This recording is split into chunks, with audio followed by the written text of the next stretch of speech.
Sallallahu Alaihi Wasallam advised us to recite a minimum of 10 ayat of Surah Al-Kahf every Friday. There are 4 hadith in the Sahih collection of Imam Muslim which talk about the greatness of reciting Surah Al-Kahf on Friday. And they mention that somebody who recites the 10 ayat of Surah Al-Kahf on Friday, Allah subhanahu wa ta'ala will give them nur, which will guide them from one week, one Friday till the next. Now the ulama have discussed a lot what did Rasulullah sallallahu alaihi wasallam mean by this when he said that if you recite 10 ayat of Al-Kahf on Friday, Allah will give you nur. Some scholars said it means a physical nur. Some of them said it's a spiritual nur which will help you in this life and in the next life as well. So in the grave and on Yawm al-Qiyamah, the way that we are stuck in a dark night and we don't know where to go, if you have a torch or a lamp, then you are guided, you know your way. So the people who recite 10 ayat of Surah Al-Kahf on Fridays, they will get nur in their qabr and on Yawm al-Qiyamah to be able to answer the questions in the grave and on the judgment day and find their way to Jannah. And in this life, the nur that Allah places in their hearts will be that they are able to distinguish between truth and falsehood. Because the Dajjal, one of the meanings of Dajjal is the deceiver. He is going to be so good at deceiving people that a confident Muslim of firm faith will say that I am going to confront the Dajjal and I am certain that I will not fall for his tricks. And the hadith tells us that a confident Muslim will go to the Dajjal and he will be so good at deceiving people that Muslim will end up being a follower of Dajjal and lose his iman. Now we are living in times where there is a lot of deception. So when we read Surah Al-Kahf on Fridays, Allah subhanahu wa ta'ala will help us to distinguish between truth and falsehood. We have a lot of Muslims nowadays who are confused about what is the correct version of Islam. Some people are going towards extremism and violence, and some people are going towards liberalism and falling for those arguments which say that it's okay, for example, to be Muslim and to be part of the LGBT community. This is totally fine in Islam. So to avoid that confusion in these times, we have to recite Surah Al-Kahf on Fridays at a minimum of 10 ayat with our children, inshallah. And the second thing is the salawat upon our Messenger sallallahu alaihi wasallam. Now, last week I spoke briefly about the concept of Imam Hussein and how he confronted Yazid, and how the Fir'aun and the Yazid inside us, as Rumi says, is our bad deeds and our ego. Your ego is like a Fir'aun. And so when we think about Muharram, we don't just think about the fact that Fir'aun drowned on the 10th of Muharram, and this is the day that Imam Hussein was brave enough to send up to Yazid. We have to also look inside us. If we are passive, if we are aggressive and abusive, that's the Fir'aun and the Yazid inside us. Now I want to just focus in the few minutes that I have on a specific type of Pharaonic behavior and Yazidi behavior, and that is what's known as misogyny. Misogyny, the abuse and the mistreatment of women. Now unfortunately, as we should all be aware as parents, that nowadays on social media, on TikTok, on Instagram, on Facebook, on YouTube, there are a lot of people who unfortunately have become famous and they've got billions of views. I'm not going to mention their names because their names they're not even worthy of being mentioned in the house of Allah. But there are individuals who have become famous and have billions of views on social media because of their misogynistic views, their disgusting and degrading manner in which they talk about women. And that's not so surprising when non-Muslims do that. But what's shocking and why we have to address this issue is that unfortunately some so-called Muslims, some so-called young Muslims who are not really scholars and who want to build up their own attention and their own views on YouTube have started to take some of the quotes of these non-Muslims and try to justify it in Islam. So we have to be aware that what our young children are watching, because now there are children, there are boys as young as 12, 13 who are on TikTok, Instagram, Facebook, and they are listening to these misogynists, these individuals, Muslim and non-Muslim, who are using the most revolting language and views against women. And then women are complaining already, young girls are complaining that we are becoming the victims of abuse since those individuals started becoming famous on social media. And our Messenger sallallahu alaihi wasallam, as he has said, that the way that you treat women reveals a lot about your true nature. As he said sallallahu alaihi wasallam, and this is narrated by Ali ibn Abi Talib, karamallahu wajhahu al-kareem, he said sallallahu alaihi wasallam, khayrukum li ahlihi, that the best amongst you is the one who is best towards his family. There's another narration similar which says, خِيَارُكُمْ خِيَارُكُمْ لِنِسَائِهِمْ خُلُقًا. That if you want to be the best person in Allah subhanahu wa ta'ala's eyes, you have to be the best towards your women, towards your wives and your daughters. And then he went on to say, sallallahu alayhi wa sallam, مَا أَكْرَمَ النِّسَاءِ إِلَّا كَرِيمٌ وَلَا أَحَانَهُنَّ إِلَّا لَئِيمٌ. That only a kareem person honors women, respects women, and only a la'im, an unnoble, revolting person, disrespects and dishonors women. And a similar narration, مَا أَكْرَمَ النِّسَاءِ إِلَّا كَرِيمٌ وَلَا أَحَانَهُنَّ إِلَّا لَئِيمٌ. And so the way that people treat women, Rasulullah sallallahu alaihi wasallam is telling you that you're revealing your true nature, your inner nature. If you are kareem, a gentleman, an honourable person, that will show in how you treat women. And if you are ugly inside, it shows in your behaviour and your rhetoric and your language that you use towards women. And he said, sallallahu alaihi wasallam, I don't need to tell you this, you should all be aware of all the hadith about the good treatment of women. Rifqan bil qawarir, rifqan bil qawarir. The Messenger sallallahu alaihi wasallam said that women, their hearts are fragile like glass. So be gentle with women, be gentle with women. So I would like to ask those people, forget those non-Muslims, the so-called Muslims who are going on social media, and when they're using this particular language against women, that really are you ready to die and meet Allah subhanahu wa ta'ala with this kind of rhetoric in light of all of these ahadith which talk about the nobility of a man is parallel to and is equal to how he treats his women? If Rasulullah sallallahu alaihi wasallam was here now, would you dare to use that same kind of language against women? And our Messenger sallallahu alaihi wasallam, he knew that this was going to happen. And this is why in the final sermon in Hujjatul Bida, he said sallallahu alaihi wasallam, Ala wastawsu bin nisa'i khayran.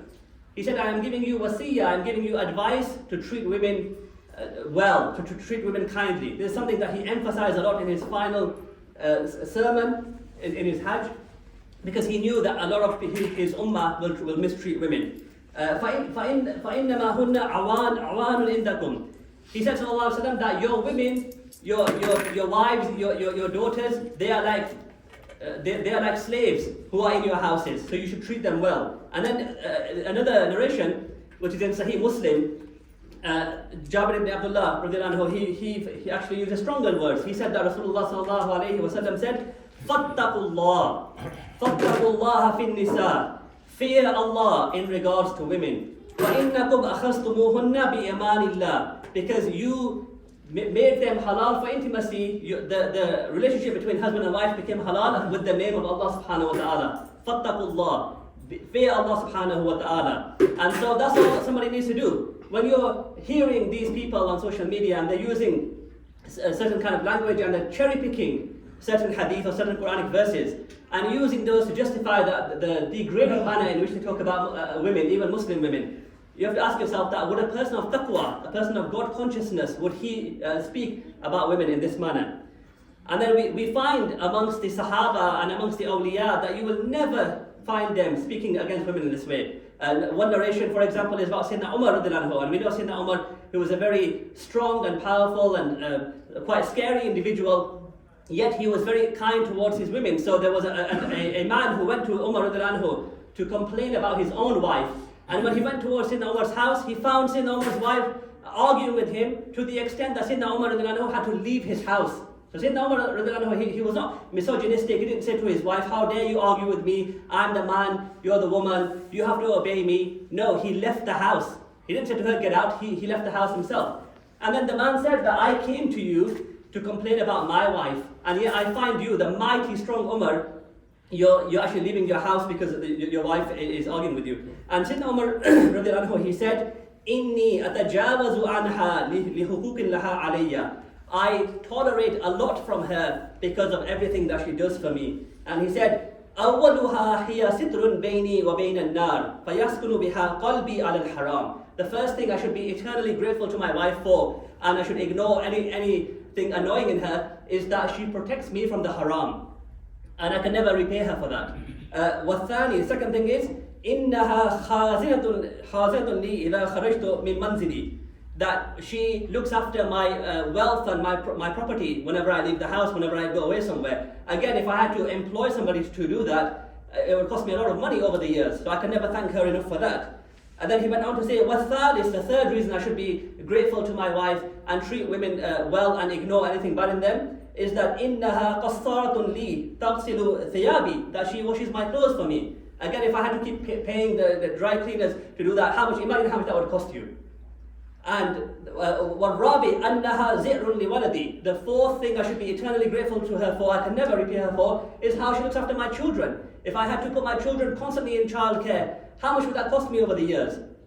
Bear in mind here that many of the Muslim scholars were of the view that the only thing a woman has to do for her husband is fulfill his intimate needs. So all those extra things, cooking for him, cleaning for him, looking after his children, and so forth. Many Muslim scholars said in the past that she doesn't have to do these things for him. So this ihsan of hers, we should appreciate and honor women. وَالْخَامِسِ أَنَّهَا خَبَّازَةٌ وَطَبَّاخَةٌ لِي. The fifth thing in her is that she cooks for me. So this is how noble men, Kareem men, our Messenger ﷺ said, if you are Kareem, you will be Kareem towards your women. Sayyidina Umar, he was strong, scary, mighty, and yet he was so soft with his women. And the people who I've been around, those of you who may have been around the ulama, the awliya, the true scholars, you will never ever find them using any sort of misogynistic language, degrading language towards women. And when you observe them with their wives and their daughters, you will see that they honor their women so much. And they would never tolerate the kind of language that we find young YouTubers now, young people on Instagram and TikTok using against women. When we see, if I think about my teacher in Nottingham, Shaykh who's the teacher of many hundreds of young imams, the way I've seen him respect his wives and respect his daughters. Shaykh Abdul Hakim in Cambridge, some of the scholars of Al-Azhar, the way that they stand out of respect for their women. Our Messenger ﷺ used to do this. The only person our Messenger would stand up for ﷺ was Fatima al-Zahra. So he would be met by many people. The Sahaba would come to meet him, and delegations, others. He would not stand up out of respect for others. The only person that the ulama said that he would stand up out of respect for, hug her, kiss her hand, and then seat her in his place was Fatima al-Zahra. So he showed us practically how to respect our daughters and how to respect our women, our wives and our mothers. So what we have to do as parents and as young people is, firstly, we have to be aware that our behavior, our actions speak louder than our words. So we have to show our children from a young age how to respect women, how to honor women through our behavior towards our own wives and daughters. Secondly, we have to educate ourselves Islamically. What does Islam say about the rights that our women have over us? Thirdly, we have to be aware of what's happening around us on social media. Who are the people who are influencing our youngsters on the internet and at school? And then we have to address this with our youngsters and say that this young individual, whether Muslim or non-Muslim, the way that they're talking about women, we condemn this, and this is not the sunnah of our Messenger sallallahu alaihi wasallam. And we have to also bear in mind, I'll just finish with this, that we cannot cherry pick certain Quranic verses or certain hadith and say, oh look, this Quranic verse says this hadith says this, and I am the man, I have all the authority over the women, and so on. For example, the famous verse that some people like to quote, الرجال قوامون على النساء. A lot of people like to quote this and say, oh look, Allah subhanahu wa ta'ala is saying that men are they are in charge of women. But go and look at all the tafsir of that verse, all the commentaries of that verse, and you'll find how the scholar said this means that men are responsible for, not that they're in authority, that they have a responsibility to look after their women. And because the women are usually weaker and not able to go out and work and so forth. And now Imam Al-Qurtubi, one of the famous mufassirs, he says something interesting here as well. He says, if you look at the verse actually says that the men are responsible for women, or even if you take the meaning that they are in charge of women, they have authority over women, the verse goes on to say, because they spend on their women and because they protect their women. And so Imam Al-Qurtubi, he says that this is a jumla shartiya, in Arabic it's called a jumla shartiya, a conditional sentence, that if you fulfill the first part, then the second part is valid. So Imam Al-Qurtubi says that if a man, if he's not looking after his women, and if he's not spending on his women, on his wife, if he's not fulfilling her rights, then the first part of the sentence, which says that men have a position of authority of women, that becomes null and void. So we only have that authority if we are treating our women respectfully and we are fulfilling all their rights. And likewise, I'll just finish with this, that we have to also educate ourselves constantly.